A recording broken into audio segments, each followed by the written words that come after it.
Olá! Hoje a gente vai mergulhar num conceito que, olha, faz toda a diferença. A sabedoria que existe no ato de esperar. E não é sobre uma espera passiva, de braços cruzados. É sobre uma pausa consciente, uma pausa estratégica que pode ser o ponto-chave entre o sucesso e o fracasso dos nossos projetos. E a base de tudo é essa ideia aqui. Muitas vezes a gente planta sementes, sabe? Sementes de esforço, de investimento, de dedicação, e fica naquela ansiedade por uma colheita imediata. Mas a vida, assim como a natureza, ensina que os processos mais importantes precisam de tempo para amadurecer de verdade. Então, vamos começar a explorar essa primeira fase. O que acontece exatamente depois que o esforço inicial já foi feito? Que a base do projeto já está lá, estabelecida. É nesse ponto que entra a tal da pausa consciente. E olha, é super importante entender. Isso não é um momento de inércia, de jeito nenhum. Pelo contrário, é uma etapa fundamental, uma etapa de avaliação. Depois de colocar tanta energia em algo, é preciso dar um passo para trás e observar o que de fato está acontecendo com aquilo que foi plantado. Psicologicamente, essa mentalidade tem até um nome simbólico. É a consciência dos sete de ouros. Basicamente, ela representa a nossa capacidade de tolerar aquele intervalo que muitas vezes é bem desconfortável entre a ação e o resultado. É a disciplina de observar o processo, medir os esforços e, mais importante, sustentar a ausência de resultados por um tempo sem desanimar ou jogar tudo para o alto. E a pergunta central que essa consciência toda nos convida a fazer é exatamente esta. A questão aqui não é duvidar do esforço que já foi feito, mas sim avaliar com clareza, com lucidez, se o investimento de tempo e energia está de fato gerando algum crescimento real. Essa pausa, então, nos coloca numa verdadeira encruzilhada. E aqui, a distinção é crucial, porque a forma como a gente lida com essa espera pode definir todo o resultado da nossa jornada. A diferença é gigantesca. De um lado, a gente tem a persistência madura, que é a capacidade de continuar no plano, mas de olhos abertos, sabe? Ajustando, reavaliando o tempo todo.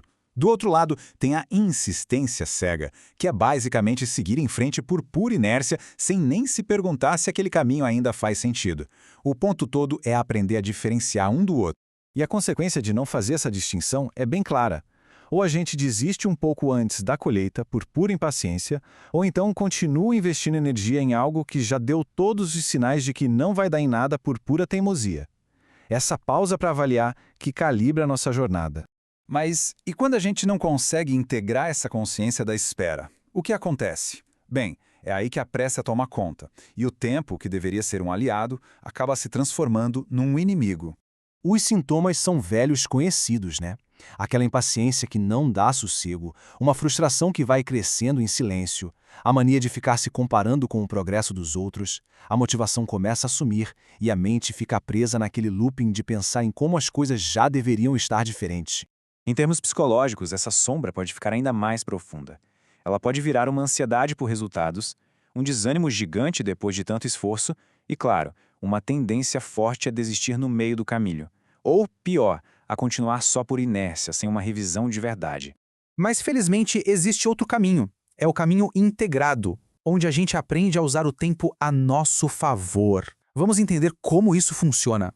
O pulo do gato é entender isso aqui. A integração acontece no momento em que a gente se dá conta de que avaliar não é um sinal de fracasso. É, na verdade, uma parte essencial e super saudável do crescimento. A pausa não é uma interrupção do processo, ela é parte do processo. Esse processo de integração envolve 3 passos bem importantes. Primeiro, esperar sem se paralisar. Segundo, ajustar a estratégia sem se colocar para baixo, sem se desvalorizar por isso. E terceiro, que talvez seja o mais profundo, reconhecer que cada fruto tem seu próprio tempo de maturação. E quando essa integração acontece, a transformação é poderosa. A pressa dá lugar a um olhar paciente. A ansiedade pelo resultado é substituída por um foco na qualidade do processo. E é essa qualidade que se torna o nosso verdadeiro dia para decidir se e como a gente deve continuar. Então, chegamos à síntese de tudo isso. A verdadeira colheita não está só no resultado final, mas na sabedoria que a gente ganha durante essa jornada de avaliação consciente. O ponto fundamental, então, é este. A espera consciente não é algo para ser simplesmente suportado, tolerado. Ela é uma ferramenta poderosa. É um espaço de tempo que deve ser usado ativamente para refinar a estratégia, ajustar a rota e garantir que o caminho que a gente está seguindo continua sendo certo.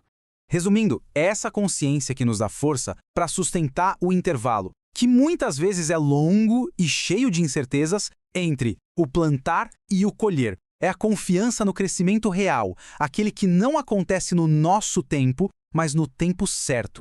E para a gente fechar, fica aqui essa reflexão. Naqueles momentos de pausa nas nossas jornadas, estamos agindo com resignação, esperando passivamente que algo aconteça?